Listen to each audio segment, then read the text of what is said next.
Hi, everyone. I'm Madeline Milka, President and CEO of APAICS, the Asian Pacific American Institute for Congressional Studies, and welcome to the 2024 APAICS Energy and Sustainability Summit. I'd like to thank our summit partners, Amazon, Edison International, Toyota, Breakthrough Energy, Delta Airlines, Ford Fund, and Southwest, as well as all of our special guest speakers, panelists, and moderators.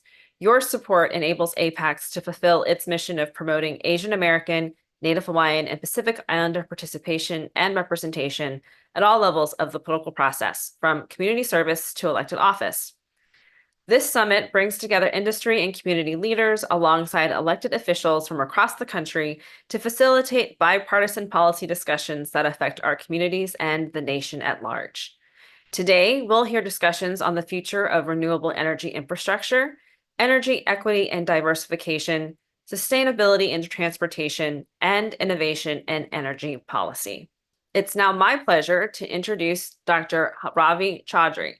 As the Assistant Secretary of the Air Force, Dr. Chaudhary is responsible for the formulation, review, and execution of plans, policies, programs, and budgets to meet Air Force energy, installations, environment, safety, and occupational health objectives. Dr. Chaudhary has served as the Acting Deputy Assistant Secretary of the Navy for Energy. And prior to this role, he served as the Director of Advanced Programs and Innovation, Office of Commercial Space Transportation at the Federal Aviation Administration. He provided technical leadership and oversight for the commercial space industry to include research and development activities to support Department of Transportation and White House National Space Council initiatives. Please join me in welcoming Assistant Secretary Dr. Chaudhary. Hello, everyone. My name is Ravi Chaudhary, and I currently serve as the Assistant Secretary of the Air Force for Energy, Installations, and the Environment. As the Chief Sustainability Officer at the Department, it's an absolute honor to be with each of you today to participate in this crucial summit on energy, sustainability, and the AANHPI community. I want to personally thank Madeline, Tanya, and the entire APAICS team for putting on this important conversation together, not to mention assembling an incredible lineup of leaders from across the nation.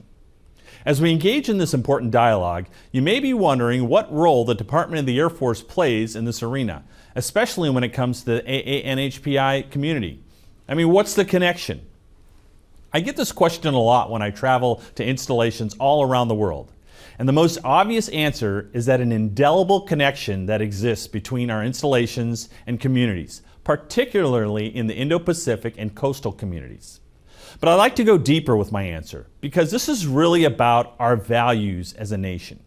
You see, while the Air Force and Space Force are committed to ensuring a more secure world, it all starts with coming together to ensure we make it a world worth securing, a world safer and healthier for future generations to enjoy. We now know that AANHPIs are disproportionately impacted by the effects of climate change. And there are a number of studies that support this. For starters, the largest proportion of AANHPIs reside across the U.S. in counties associated with significant air quality challenges. Air pollution is often associated with diminishing lung function, increased hospitalization for issues such as asthma and chronic respiratory conditions. As the ozone continues to deplete, temperatures are expected to rise, exacerbating these challenges disproportionately for AANHPIs residing in these communities. Additionally, there are over 2,000 U.S. islands located in the Indo-Pacific region. Rising ocean temperature and sea levels, shifting rain patterns, periods of drought, and extreme weather events such as typhoons and tsunamis are expected to increase over time.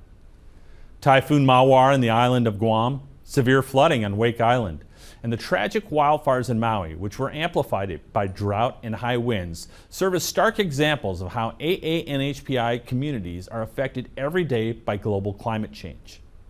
That's why both the Air Force and the Space Force have committed to meaningful action to combat this existential threat to our installations, as well as the surrounding communities they reside in. Our first commitment is simple.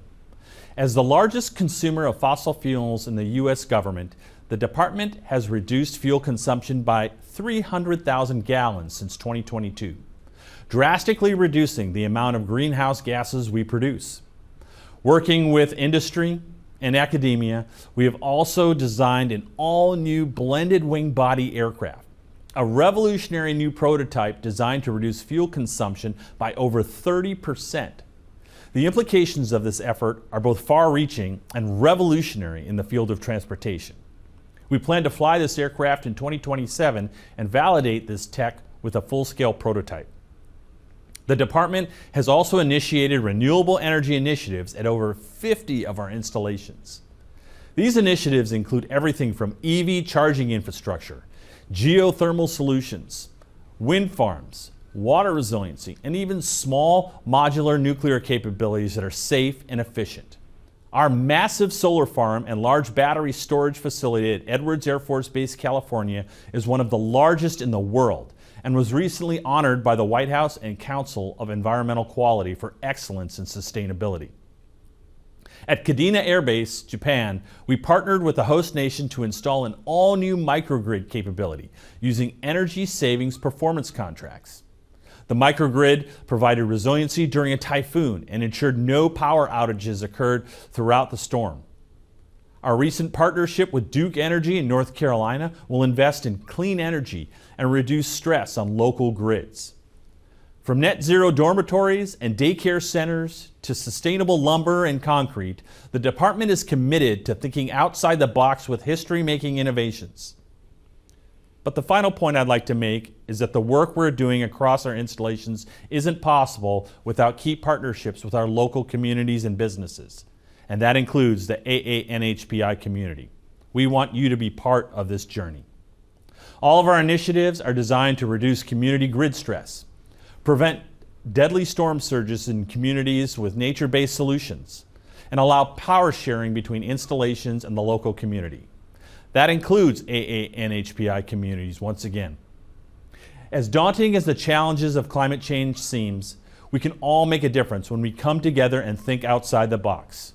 Once again, thanks to APAICS, all of our speakers, and the broader AANHPI community for coming together for this important summit.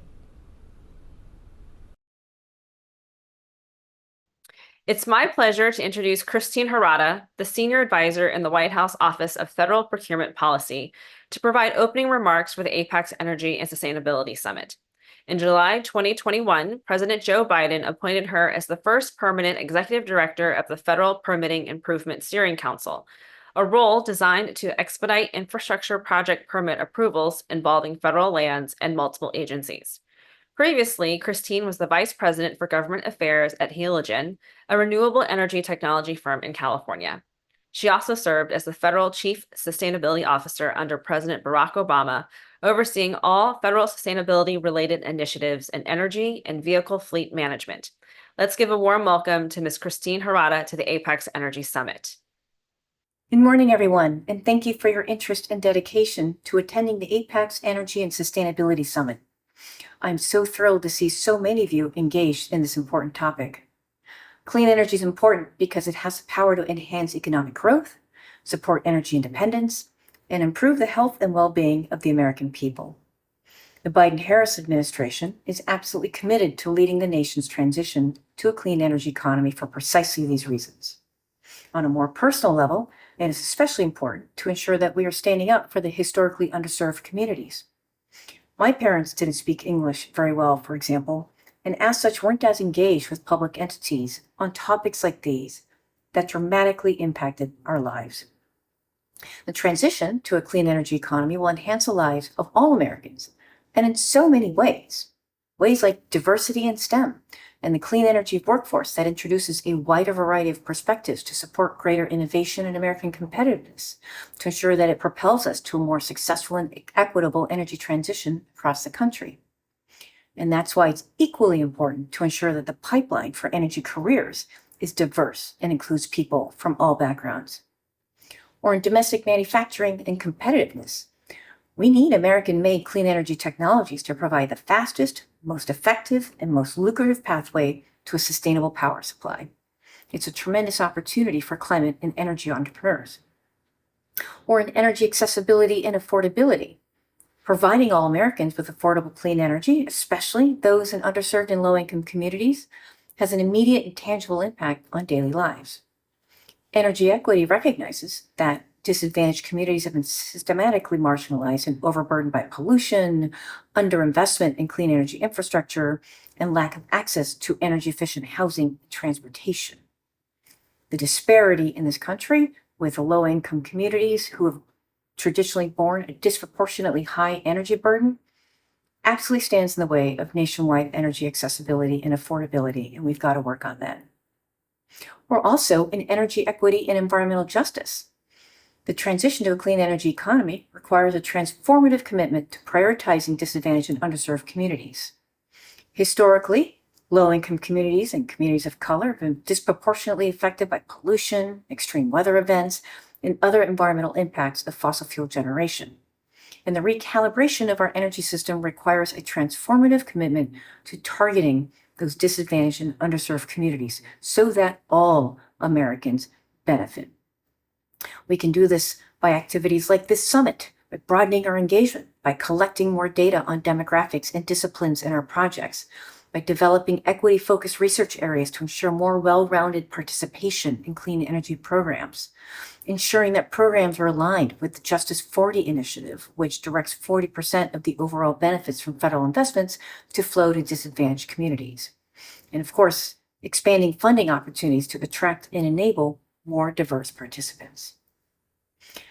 We still have a lot more work to do, both on the technologies themselves and on our nation's electric system as a whole, to achieve the U.S.'s ambitious climate goals. And we in the Biden-Harris administration are working hard to give Americans access to the energy resources that they want at a price they can afford with the infrastructure they can count on. And that transitioning to a clean energy resilient future is an iterative process, and there are many possible pathways to success. I'm super grateful for events like these hosted by APAICS to ensure that we are including our collective voices in the process. And I'd very much like to encourage you to focus on two things today. First, the substance in the panel discussions. And secondly, actively building out your networks. Addressing the energy transition requires a multidisciplinary approach. It spans technology, finance and economics, and policy at all levels and branches of government. Thank you so much again for having me today, and I hope you have a great summit. I would like to welcome APAICS board member Joanna Dean, who serves as Group Vice President of Sales at Toyota Financial Services. She leads a team that works closely with the Toyota and Lexus divisions to bring a wide range of financing, insurance, and voluntary protection products to dealer partners. Additionally, Joanna was named an Automotive News Rising Star for her impact on the next generation of leaders in the automotive industry. She has also served as an executive sponsor for Women Influencing and Impacting Toyota, and is part of the Women in Sales Excellence Advisory Council, which develops talent and promotes diversity in field sales and within Toyota as a whole. Please give a warm welcome to Ms. Joanna Dean. Good morning. On behalf of Toyota, welcome to the APAICS Energy and Sustainability Summit. I'm Joanna Dean, Group Vice President of Service Operations for Toyota Financial Services. Respect for the planet and respect for people are two of the core principles that guide how we do business at Toyota. We believe they go hand in hand. Creating a sustainable environment means creating a better world for all.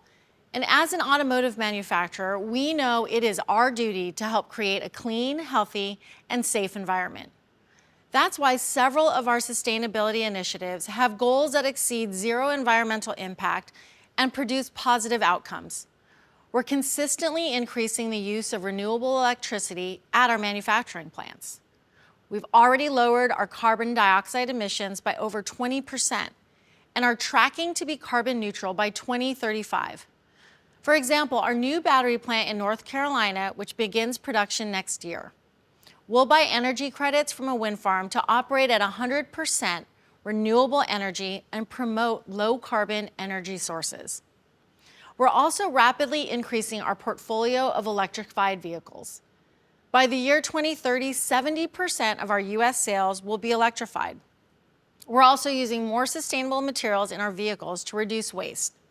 One example is our recycling and remanufacturing program for the batteries used in these vehicles. At our sites across North America, we're fostering biodiversity by planting pollinator gardens and native species. Our goal is to re-engineer 26,000 acres of land by 2026. All these initiatives come in conjunction with our efforts to help create a more equitable social environment by supporting diversity and inclusion. We know that access to opportunity is not equal for all people. And that's why we have numerous partnerships with established organizations such as APAICS that advocate on behalf of Asian American, Pacific Islander, and other communities. We at Toyota are so pleased to be able to support the APAICS Energy Sustainability Summit. And we're thrilled to be joined by so many knowledgeable individuals and organizations. So with respect for people and respect for the environment top of mind, let's hear from our panelists who are doing wonderful things in this space. Thank you for those welcome remarks. Our first panel of the 2024 APAICS Energy and Sustainability Summit is Thinking Outside the Box, the Future of Renewable Energy and Infrastructure. The maturation of clean energy policy, technology, and finance has paved the way for a sustainable future. But how does it impact our energy infrastructure plans in this transition? To ensure a just transition, equity metrics need to inform how energy infrastructure is planned, how resources are deployed, and how utilities and developers are incentivized to deploy capital. This session will highlight the feasibility and economic viability in transitioning to renewables within the infrastructure of our grid. It's my pleasure to introduce Congressman Scott Peters to provide introductory remarks for our first panel of the day. Representing California's 50th district since his election in 2012, Congressman Peters serves on the House Energy and Commerce Committee, the House Budget Committee, and as the chair of the Climate Task Force on Sustainable Energy and Environmental Caucus. As a former environmental lawyer, he has been a staunch advocate for advancing practical and critical climate policies and supporting San Diego's innovative green energy and clean tech industries. Through his work, including introducing bills to reduce emissions and expedite the construction of clean energy infrastructure, Congressman Peters has highlighted San Diego's pivotal role in the transition to sustainable energy. Please join me in welcoming Congressman Scott Peters. Hello, I'm Congressman Scott Peters, and I represent San Diego in the House of Representatives. I'm so glad to be here with you virtually for the APAICS Energy and Sustainability Summit. The climate crisis is upon us, and we can feel it. We felt it last summer when millions of Americans suffered through extreme heat waves, and we are already feeling it again this summer. We feel it when our communities face increasingly severe weather events. In California, we feel it acutely when catastrophic wildfires destroy natural landscapes and their smoke puts our health at risk. America prides itself on accomplishing big things together, whether it's winning world wars, constructing an interstate highway system, or discovering the next medical breakthrough. One of our great challenges this century is combating the climate crisis. Last Congress, we made significant investments to address this challenge through historic bills like the Inflation Reduction Act and the Infrastructure Investment and Jobs Act. And we've had great success in the last year. 2023 was a record for combined utility-scale solar, wind, and energy storage installations across the country. These clean energy projects have been deployed in nearly all congressional districts and in all 50 states. But it's still not enough to meet the moment. Last year when I spoke at this event, I discussed the critical need for us to speed up the process for approving and constructing clean energy infrastructure. And a year later, we're still not building fast enough to significantly cut our emissions and curb the most severe impacts of the climate crisis. I'm working on policy solutions to tackle this, like my Big Wires Act with Senator Hickenlooper, which will make reliable, clean energy cheaper for Americans nationwide. My Faster Act with Senator Heinrich will incentivize meaningful community engagement while making permitting go faster. And I think Congress should pursue additional solutions that mitigate the effects of climate change and save the federal government money, like continuing to reduce fugitive methane emissions and eliminating duplicative federal reviews so that we can build transmission and clean energy faster. We need an unprecedented level of clean energy deployment and deployment to meet our climate goals and avoid catastrophe. But to do this, we have to be able to work collaboratively, and we have to include new and relevant voices in the conversation. The damage from climate change will not fall equally on the shoulders of all Americans, nor people globally. Historically underrepresented communities, like communities of color and socioeconomically disadvantaged communities, will face disproportionate impacts of the crisis. It's essential that these communities are part of the discussions and about how to meet the economic and environmental challenges we face. In Washington, I'm working with Congress members across the political spectrum who represent districts all around the country to develop and implement common sense solutions to the climate crisis. I'm so grateful for you and your efforts to facilitate collaboration and discussion about innovative energy solutions because we can't solve this problem alone in Washington. Alongside allies in Washington, San Diego, and every district in between, with help from experts in every sector, and with insight from a diverse range of communities, I will continue working to create a clean energy strategy that can lead us into the future. Thanks again for having me, and good luck with your conference. I'd now like to introduce the panel moderator and APAICS board member, Jean Lee. Jean is a partner in A&O Shearman's Global Projects, Energy, National Resources, and Infrastructure Group. With over 20 years of experience in private practice, Jean has represented agency and commercial lenders, as well as sponsors and other stakeholders in complex project financings around the globe. She has served as internal counsel at a global solar energy services company, and she was named Woman Lawyer of the Year by Asian Legal Business Korea Awards in 2017. She's actively involved in diversity, equity, and inclusion initiatives at A&O and serves on the steering committees of the firm's Asian Affinity Network and Women's Committee. Please give a warm welcome to our moderator, Ms. Jean Lee, and our first group of panelists. Thank you, Madeline, for that very kind introduction. As Madeline mentioned, I am Jean Lee. I am a partner with the law firm of A&O Sherman, and I practice in our global energy infrastructure and projects group. And I'm very excited to be joined by our esteemed panelists today for a topic that is very near and dear to my heart, as I have been working in the energy and infrastructure sectors for just over 20 years now, and recently have been focusing a lot of my time, along with my colleagues, on the very exciting energy transition developments that are happening across a number of different sectors.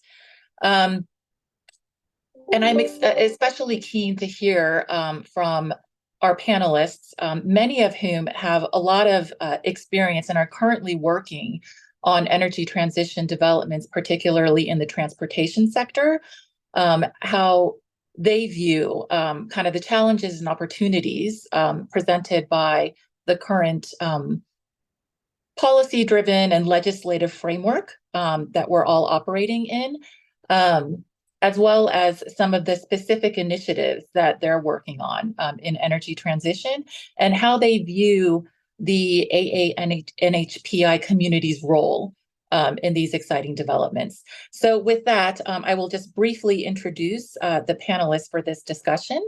We have joining us today Commissioner Sam Cho from the Washington State Government's Port of Seattle.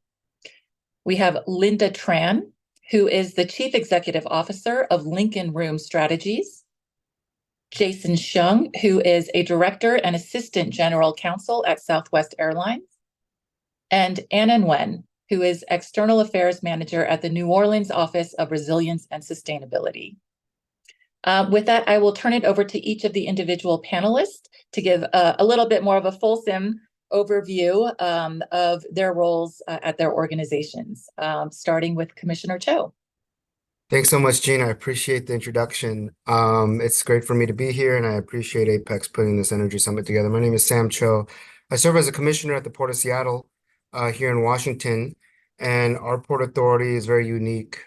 We actually oversee the seaport, but also the airport, Seattle-Tacoma International Airport. And so our jurisdiction covers both the aviation and maritime sectors. When it comes to sustainability and the energy transition, the port has made a commitment to have our emissions by the year 2030 and to become net zero by the year 2040. And so we've made very, very deep commitments to do our part. And obviously, as we continue down this road of sustainability, ports play a huge role and are key to building the infrastructure necessary to transition our world to a more sustainable one. So I look forward to this conversation. Thanks again. Thank you very much, Commissioner Cho. I will next turn it over to Lynda Tran. Thanks, Jean. And let me just say, it's awesome to be on screen with all of these beautiful AA, NHPI faces. Always exciting for me to take part in these types of conversations. So as Jean said, I'm Lynda Tran. I was until recently Senior Advisor to Secretary Pete Buttigieg at the U.S. Department of Transportation. And in that role had the great pleasure and honor of advocating for this administration's climate resilience policies, as well as a whole host of other things that we're doing in the infrastructure space.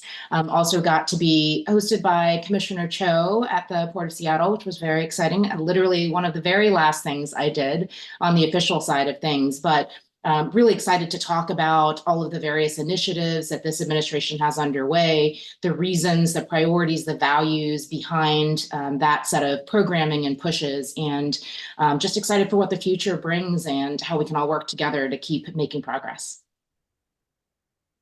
Thanks very much for that, Lynda. I am likewise very excited for our upcoming discussion.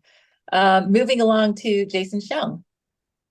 Hi, everybody. I'm excited to be here as well. I'm Jason Shyung, I'm Assistant General Counsel here at Southwest Airlines. And like many of our other peers in the industry, we've set a goal to be net zero by 2050.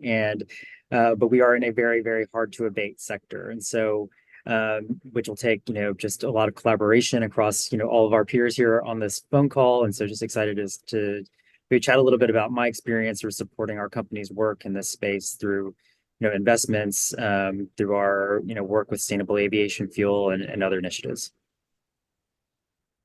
Thanks, Jason. Very happy you could join us. Anna and Nguyen.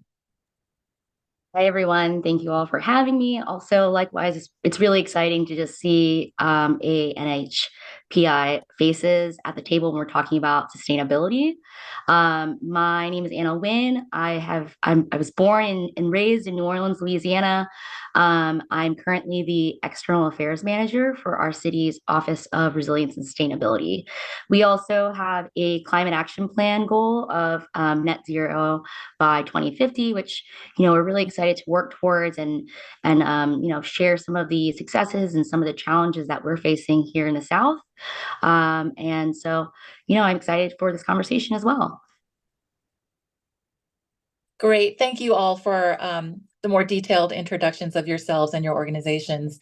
As I kind of previewed in describing the topic for this panel discussion, I am very keen to hear from each of you, kind of your views in terms of the biggest opportunities as well as challenges that you see your particular sectors that you work in, but more widely, everybody, as we have articulated our own goals to achieve net zero within the coming decades. And it is a pretty short time frame. What do you view as those key opportunities and challenges? And if you could also address kind of what you yourself and your organizations are doing to kind of meet those challenges and progress the opportunities, it would be great to hear that and hear your insights. Maybe I'll start with you, Commissioner Cho. Sure. No, that's a great question. Between the Inflation Reduction Act and the IIJA or bipartisan infrastructure law, we're looking at around $2 trillion in potential federal funding towards these infrastructure projects. This is truly a once-in-a-generation opportunity to invest in the nation's infrastructure, which is long overdue. And so, in my view, this is a once-in-a-generation opportunity to create generational wealth for a community. And when we talk about that, we're talking about everything from research and development to production of sustainable fuels. And so it's really an exciting time. And I'm not sure we'll ever see these kind of opportunities come back ever in our lifetime. In that same light, I think that there's a lot of challenges that we're facing. Sustainability is expensive. And the reality is that it's going to take a tremendous amount of capital in order for us to make this sustainable transition, which is why those two bills, those two laws and funding opportunities are so crucial in ensuring that we can make those 2050 goals. One of the other challenges that we're seeing here at the port is in workforce development and just not having enough people within the industries that we are moving into to do the work. And that actually contributes to the cost inflation, right? When there's a shortage of workers, the cost of doing that work goes up. And so when I talk about generational opportunity, I'm also talking about job growth and the ability for people to venture into types of work that may not have been around 20, 30 years ago, but will be around for the next 100 years plus, right? And so it's really exciting to see. I'm sure my colleagues here have seen similar transitional issues. As a port, we have done everything from building robust workforce development programs, partnering with startups and agencies to accelerate the development of some of these sustainable fuels. We have a startup accelerator program within our organization that helps these companies really build their product. And so as a port, we're definitely putting all the resources we possibly could in order to make sure that we are smoothing over some of the bumpy edges of this transition. Thank you, Sam. That is some very interesting insight. And I just wanted to follow up on one comment you made regarding, it is a fact that sustainability is expensive. And from your perspective at the Port of Seattle, do you see, other industry, stakeholders such as the big shipping companies providing some of, or trying to fill some of that funding gap in terms of building out the infrastructure that is needed for the port to really be an integral part, right, of this energy transition? So there's definitely an appetite for public-private partnerships. I think there's always a philosophical question of whether or not this transition should be done with a carrot or a stick, right? Should we regulate them into compliance, or should we incentivize them to make the transition? And I think there's a healthy equilibrium there. When it comes to these collaborations, for instance, the Port of Seattle has the biggest cruise operation on the West Coast. And our goal is to make the cruise industry more sustainable. And so we've been installing what you call onshore power, right? This ability to basically plug your vessels into the grid while they're docked on our harbors. Well, that's a very expensive infrastructure. And we've worked with our cruise industry to buy into building those together because you can make the argument that paying for electricity is cheaper, or at least here in Washington, where we have hydropower, than burning bunker fuel, right? So I think there is a healthy equilibrium between incentivizing these companies to make the transition, but also making it required. And we do that by basically modifying our lease agreements with our tenants to have it part of their lease terms with us. Thank you, Sam. Anna, if I could turn to you next, it's kind of remaining on the theme of, the opportunities and challenges that we're presented with as we try and achieve these net zero goals. Do you view any of these opportunities and challenges as being particularly relevant or salient for the ANHPI community? Yeah, thank you for that, Jean. Yeah, I mean, I would say that, traditionally sustainability and environmentalism have been spaces that have excluded people of color, and even more so, communities within the NHPI spheres, even though our people are the ones who believe in climate change the most, as well as, are more likely to be impacted from climate change, just from a historic standpoint of, whether we have, relatives still abroad or we lived in coastal communities. We have a percentage of Vietnamese Americans that live in New Orleans, and we're definitely seeing those communities be impacted a lot more because we have more shrimping communities along the coast, while also, having to figure out how do we deal with, historic droughts or, saltwater intrusions, or thinking about hurricanes. Their research shows 84% of AAPI adults believe climate change is happening. And even when you break it down to, liberal versus conservatives, 94% of liberals, AAPI individuals believe in climate change versus 68%, if you're looking at the conservative sector. And so we have much bigger stake in climate change, but at the same time, we're also dealing with these stereotypes of, the model minority and just, oh, we're just going to get along with whatever's decided. If you really look at the impacts of climate on AAPI communities, studies have shown that Asian Americans rank just below Black people and just above Hispanic people in terms of cancer risk from hazardous air pollutants. And so those are the historic challenges that we face in this arena of environmentalism or sustainability. At the same time, I would say what's exciting is that a lot of the funding that's come down through, IIJA and IRA have been more intentional, which is really promising. We're seeing more requests for these grant applications to incorporate a community engagement aspect of who we're working with, what community-based organizations we're partnering with, how we engage the community.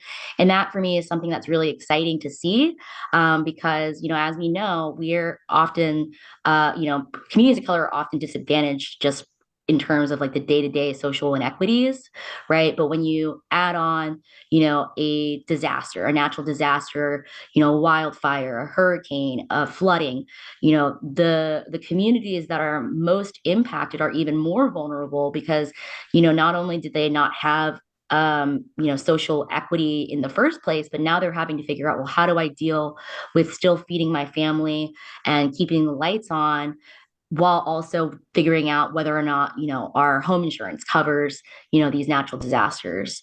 And so, there's definitely a lot of exciting opportunity right now, as Commissioner Cho said about the federal funding. It's definitely something that's coming down quickly. It's coming down in large sums of money, but at the same time, I think it's up to our community to be able to advocate for what we actually need. And while we want to be allies, we also have to figure out how are we factoring in the ANHPI community. Thank you very much, Anna. That was, for me, extremely informative. And maybe transitioning a little bit, and great to hear kind of what you're doing and seeing at the kind of more local community level, because it really is grassroots, right? That's how any change starts and is sustained. So it was great to hear your perspectives. Moving on to Lynda, maybe just given your federal experience, how do we keep the momentum going? Our panelists have mentioned, the two huge pieces of legislation that have been so impactful, right, in terms of energy transition, the Inflation Reduction Act and the Infrastructure Investment and Jobs Act. And, I can say in my role as a legal advisor to a lot of developers who are now really pursuing and taking advantage of some of the incentives and credits that are available to them to kickstart new and innovative projects in the energy transition space. How do we keep it going? And what more would you like to see at the federal level to make sure that we don't lose momentum? It's a great question, Jean. And I do want to just kind of start by setting all of this into a little bit of context. So when Commissioner Cho started talking, it made me think he's being so modest about all of the initiatives and the programs that they have set into place at his port. The reason I bring this up is because I feel like when it comes to the clean energy transition and making climate investments, we have a little bit of a field of dreams approach that we need to continue to implement here. If we go all the way back to 2020, and you remember when President Biden was running for office, he said, hey, we need to invest $2 trillion into addressing climate change. And frankly, most corners of the world thought that's never going to happen. And here we are today talking about IIJA, IRA, and as Commissioner Cho just said, about $2 trillion worth of investment there. That makes the floor higher for us in terms of what we can achieve, but it also really requires leadership from across the various sectors, public, private, and nonprofit. And so it's great to hear Commissioner Cho talking about these very ambitious and real goals that they have set under his leadership and the leadership of others in his region. It's great to hear Anna talking about recognizing some of the messaging challenges and the need to do some grassroots organizing. But I think part of what we need folks who are listening in to understand is that, yes, we can set the parameters for what we hope to see. And, we haven't talked yet about the administration's Justice 40 goals and that initiative and how that feeds into some of the internal decision-making and the execution of these pieces of legislation.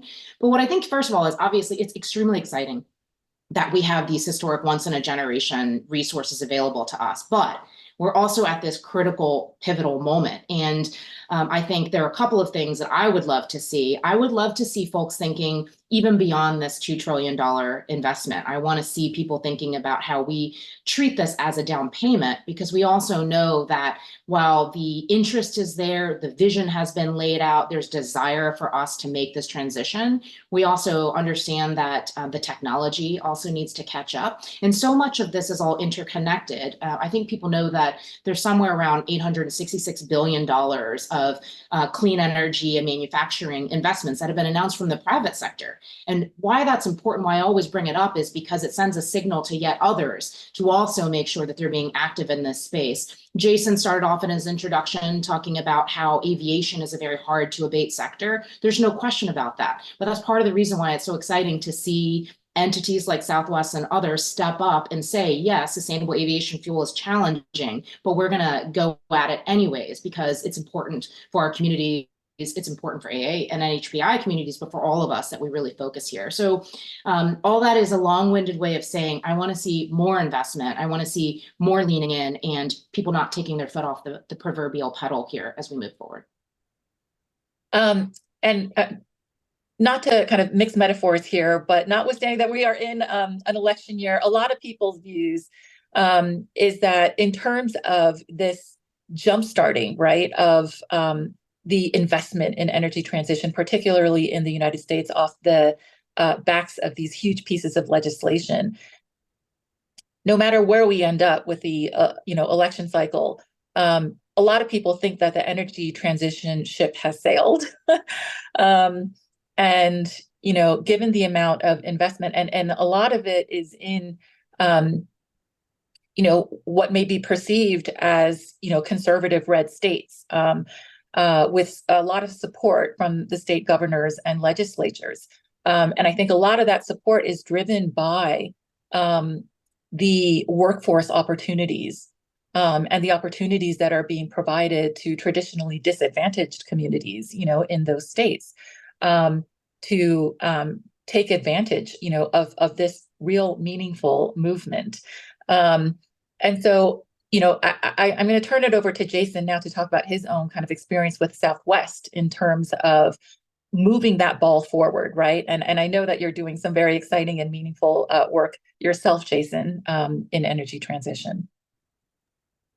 Yeah, no, I love that, and I love Lynda's sort of comment about that. This is a sort of down payment towards towards the future, just because $2 trillion is a lot, but it is going to take a lot to sort of transition our country, the world, from 100+ years of reliance on fossil fuels to a more renewable industry in 20 to 30 years. So just sort of think about the framing of 100+ years of investment. We're trying to do a lot of this in decades, and just sort of kind of how much of a moonshot that is, and just the need for not only at the federal level, not only at the local level, but especially at the state level as well, getting that kind of support at all levels of government to kind of really push this forward. And one of the exciting things I get to be a part of here, we've recently invested in announced an acquisition of an entity called Sapphire, which works very closely with the Department of Energy on a project that could,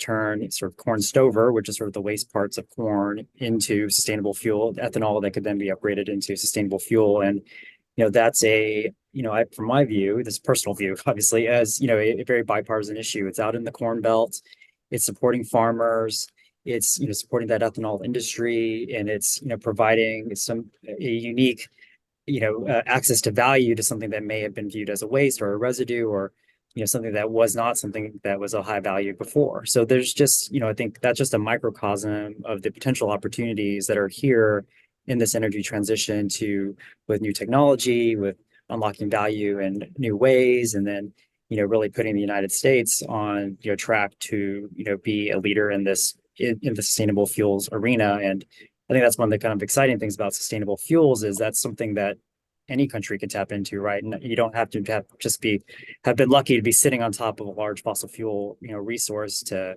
tap into this. So it's definitely a super exciting time, and I think it's going to take cooperation from kind of everyone up and down the value chain to make it happen. And in terms of kind of that collaborative aspect, to moving the ball forward, I understand, Jason, that and this is very fortuitous that Southwest does have some experience in collaborating with the Port of Seattle, and maybe you and Commissioner Cho can jointly kind of discuss where you found those synergies and how you've been able to kind of partner together. I'm happy to start, Jason, and you're more than happy to follow up. When it comes to the energy transition, and I'll speak both from the aviation and maritime side because it's actually the same case in both scenarios. The industries have not really converged on what energy they're going to transition to, right? And so I think in the aviation industry, it's a little more clear. Jason mentioned the sustainable aviation fuels. There's a lot of sources of sustainable aviation fuels. There's carbon capture. There's a lot of other ways you can do it. Jason mentioned the corn route, but there are other fuels too. We can talk about battery packs. We can talk about hydrogen. We could talk about, in the maritime space, they're looking at e-methanol and ammonia, right? And so when it comes to the energy transition, ultimately the industry needs to converge on what fuel type that they're gonna go with. And there can't be fragmentation. And the reason for that is because the aviation sector only accounts for 2.5% of global greenhouse gas emissions. The maritime sector only accounts for 3% of global greenhouse gas emissions. Though even if you combine those two industries, there isn't a big enough aggregated demand for some of these fuels. You talk to some of these fuel providers, some of these companies, and they say, oh, the fuel just doesn't exist today. Right? You go talk about hydrogen. I know everyone's talking about hydrogen, but we don't have enough hydrogen in this world today. We don't have enough ammonia. We don't have enough e-methanol. The market does not exist yet for these alternative fuels. And so when we talk about collaboration, we're really talking about aggregating demand for these fuels, making sure that the aviation industry, the maritime industry, and everything in between, that we're coordinated and that we're making sure that we're converging on the right path forward. And I think from my perspective as a port, there's only one natural convener of all these entities, and that is a port, right?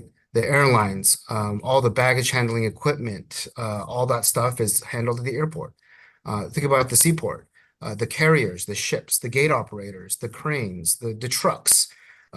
There's only one entity within the supply chain that converges all these different aspects. And that's why I think the collaboration part is so key to succeeding in this transition. When it comes to airlines like Southwest, the ports will bunker the fuels, right? That's a huge question. Where are we going to store this sustainable aviation fuels, Jason? Oh, let's go talk to the Port of Seattle, right? And see what we can work together on. And so that's where this public-private partnership, where the collaboration among different sectors and industries is so crucial.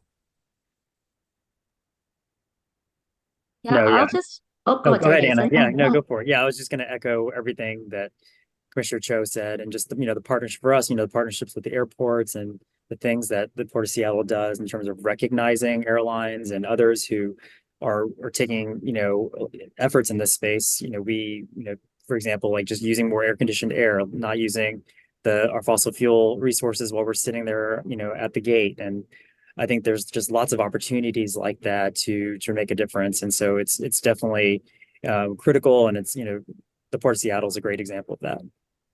And Anna, I'll turn it over to you. I'm just going to piggyback on everything everyone says. I think it's crucial for there, like Lynda said, to have strong leadership on the issue and to make sure that we're tying in, the sectors and industries that these policies and practices will impact, right? Because, the last thing we want is for somebody who is already hesitant about the issue to poke holes and say, well, have you talked to so-and-so and have you talked to so-and-so? Having these very proactive conversation not only strengthens the movement and our push for making energy more green and more sustainable, but it also helps from a messaging standpoint, right? Just having additional advocates or having additional people to reinforce the message from different standpoints is incredibly powerful.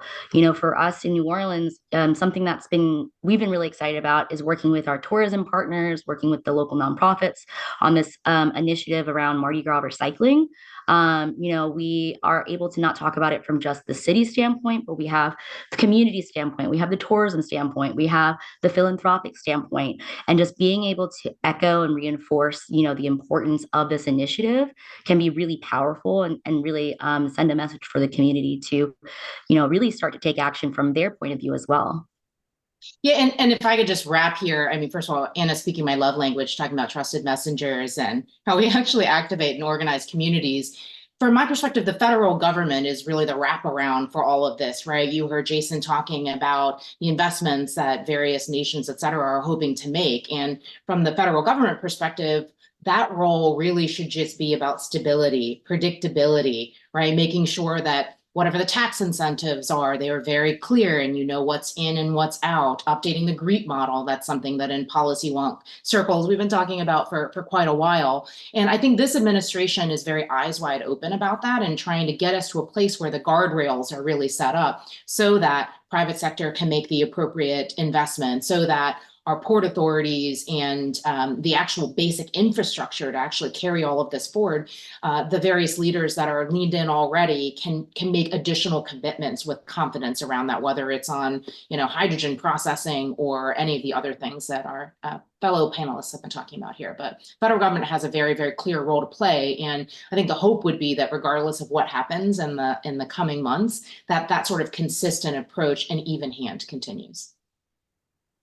That is very insightful, Lynda. And I'd like to kind of delve a little bit deeper on that because I think, like the IRA, the credits under the IRA that are now available and can be monetized in new ways for the first time is spurring a lot of investment and development in the US in particular.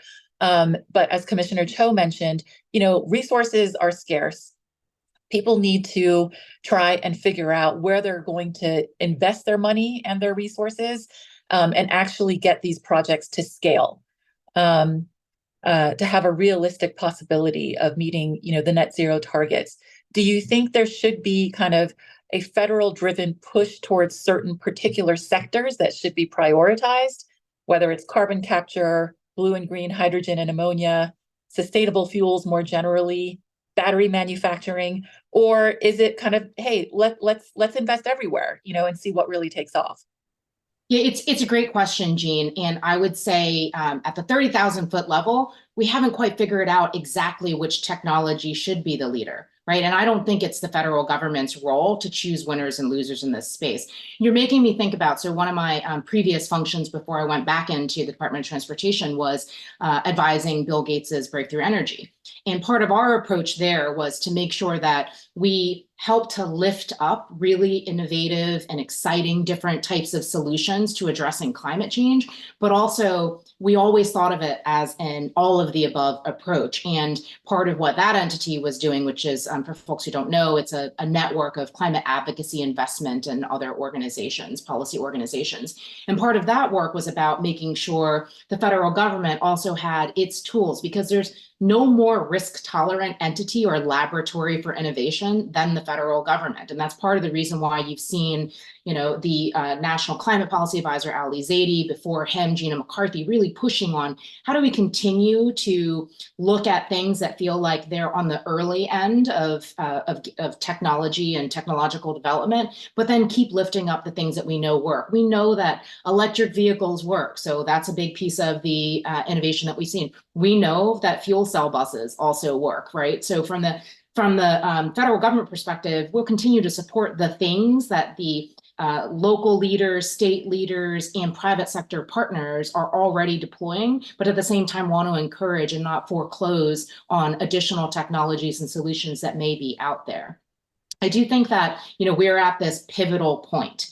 And really what it comes down to is just keeping it up. What would be the worst possible thing is for anybody to perceive this as a sort of zero sum or input only type of dynamic. Because the more that we're feeding into a clean energy economy, the more that we're creating wealth, as Commissioner Cho was talking about before, in the form of great jobs and a different kind of future, especially for historically disadvantaged communities that are now able to access these types of jobs and to be able to, work in these fields that were not even available to them before. So there's a halo effect too that we ought to be taking into account as we think about the value of this investment. And I'd love to make a quick point in addition to Lynda's, is that we will not be converging on one fuel. I just want to be really clear about that. Like the age of, one fuel type, in our case today, oil-based fuel types is gone. Like depending on what mode of transportation and what purpose, we will have different types of energy used, right? And so, you might have hydrogen long-haul vehicles and battery drayage trucks and methanol ships and LNG cruise vessels, right? So it's not like we are heading towards a convergence of one fuel type, but the way I see it today is everyone's playing musical chairs, and we just need to orchestrate which chair people are going to sit in, right? That's, I think, at the stage that we are at right now. And that way we will know, okay, how much demand will there be for this fuel type versus this fuel type versus that fuel type. And so that's that's part of the transition that we're going through. Absolutely. I would spot just quick adly. I think just being a city in the South, or just like in southern states versus like the West Coast, the West Coast is just much more advanced in terms of like EV infrastructure. I would say like the West Coast has had this conversation a lot longer than the South. And so, it's important to also look at different strategies as we're trying to, get that buy-in from areas that are maybe newer to the conversation.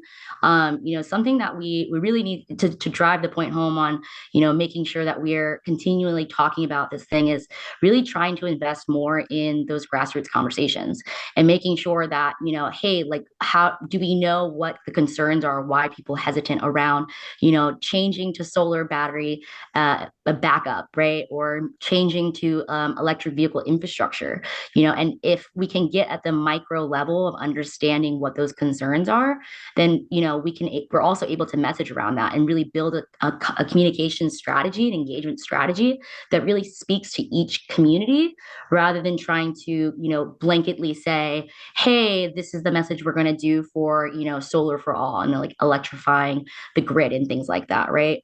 So we definitely need to continue to have this conversation, not at just the high level across industries, but also, to the people who are directly impacted of, we're saying in the most vulnerable communities, well, are we getting input from those communities of like, why they haven't bought into this, or what are the challenges, or what are the hurdles, or what are the concerns?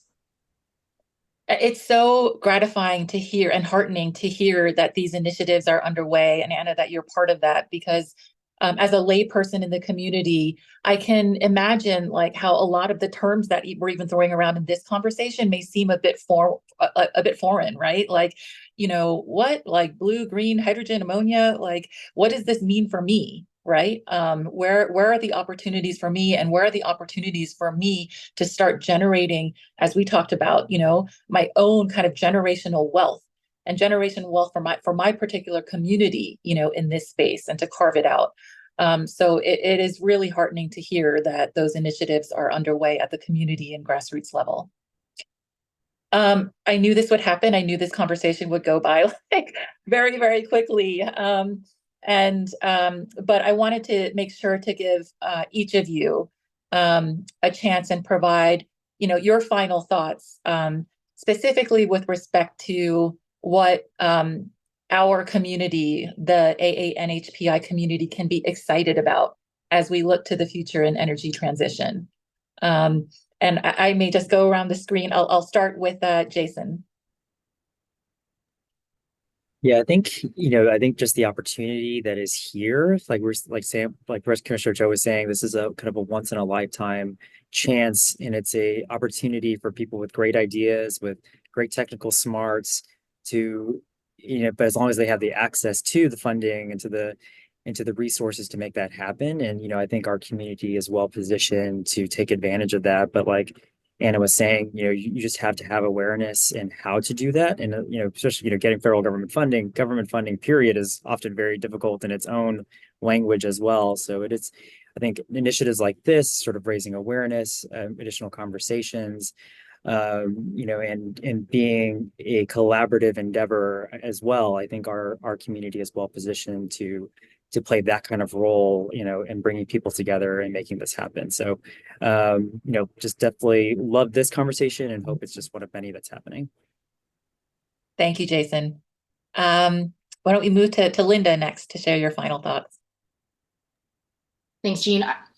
I would start by saying I appreciate that we're having a very positive conversation about the opportunities ahead, but I actually want to end by circling back to something Anna started with in the very beginning of this. When we talk about our communities in particular and messaging, one of the things that keeps me up at night is that we're not operating in a vacuum. There are actually, dark forces that are spreading misinformation and disinformation. And I feel like as the daughter of Vietnamese immigrants, I can say my parents were the ones that were most susceptible, right, to that kind of messaging. And so I'm hopeful and optimistic, but I'm also conscious that we have to be really deliberate about making sure that our communities in particular understand the benefits, understand, to Jason's point, the way that they can plug in to access those benefits, and don't get persuaded by some of the darker messages that are out there that are deliberately trying to lead folks astray. So I think it's a really exciting time, but it's also a really critical period for all of us and for especially AA and NHPI leaders to really lean in, be those trusted messengers, and really share the wealth in that way. Thank you, Lynda. Anna. Yeah, I mean, wow, I just want to be best friends with Lynda after this. Everyone's too. great. I'm also being, a daughter of Vietnamese immigrant, first generation American, it is fascinating because even, talking to my mom literally last week, right? I was like, hey, like hurricane season's here, like don't get a generator, get a solar panels and battery backup. And she just like flat out said, no, like that doesn't work. And it's like, okay, wow, we've got some work to do. I think it's like Lynda said, we have to continue advocating and collaborating, right? So we do need to advocate for what we're seeing within our community and how does this impact our community? How are we talking about this within the community? And at the same time, we do have to collaborate, right? We aren't going to be able to carry this across the finish line in silos. So how do we look beyond just government, beyond just, industry, and figure out like what are the innovative strategies that we can take on. It is really critical for us to approach this in the right way. Like this is a really unique opportunity, and it's a once in a lifetime opportunity to do this right. If we're talking about equity and social vulnerabilities and climate, right? Like the way that we do this now is going to be reflected in history. So how do we make sure we're doing this as best as possible, as intentionally as possible, and as inclusively as possible? Thank you for that, Anna. Commissioner Cho. Yeah, I get to go last after everyone's taken all the talking points. No, I couldn't agree more with Lynda and Anna. Locally here, we call it a just transition, right? What we want is a just transition. And when we talk about that, we're talking about making sure we don't have policies that are intended towards pushing this transition that disproportionately impact underserved communities of color. Just quickly, one of the things we have here in Washington is a pretty big gas tax. And a lot of those people who are advocates of just transition say, well, who's going to pay that gas tax? People who don't live in the city, who doesn't live in the city and has to drive into work. It's communities of color who couldn't afford to live in the city to begin with, but then you're now slapping them with this gas tax to make it even harder for them, right? So this is the kind of just transition that we're looking for. In that same light, when you look at the energy sector and what, in oil and there's been a lot of gatekeeping in these industries. Oftentimes our communities have not been included or generally not associated with big oil or opportunities in the energy sector.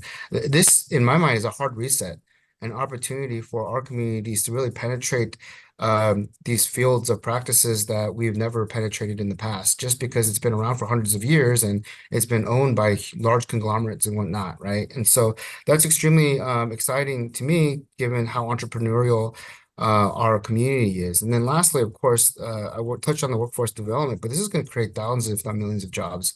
And I know that we love to promote our lawyers and our engineers, and we love to talk about becoming a doctor, but these are good paying jobs. In most cases, good union jobs. And so I really want to make sure that we change the psyche of our community to really look at what opportunities there are in this sustainable transition, because I do think, again, as my colleagues have said, it's once in a generation. It's a once in a generation opportunity, but it's an opportunity that will last 4 generations. And so I really want to make sure our community is in tune with that. Thank you, Commissioner Cho, and thank you to all of our panelists for this extremely insightful and informative discussion. I'm definitely taking away a lot of great food for thought, as I'm sure our audience will. And I really hope that this is just part of an ongoing conversation and dialogue that we have within and without our communities. So thank you again very much. Thank you all.